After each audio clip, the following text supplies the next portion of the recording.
سلام و وقت بخیر خدمت همه دوستای عزیز. امیدوار هستم که خوب و صحتمند باشین. امروز براتون یک کتاب را آوردیم که از خواندنش لذت خواد بردین و معانی گسترده را درک خواد کردین بعد از مطالعه این کتاب.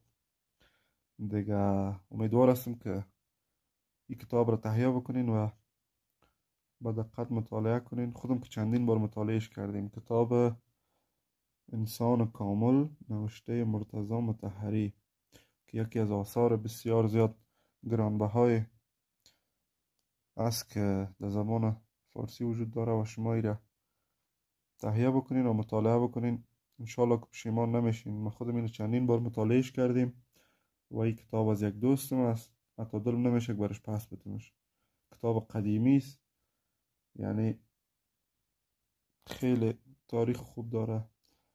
حتما مطالعه بکنین، نظراتتون رو در کامنت بنویسید.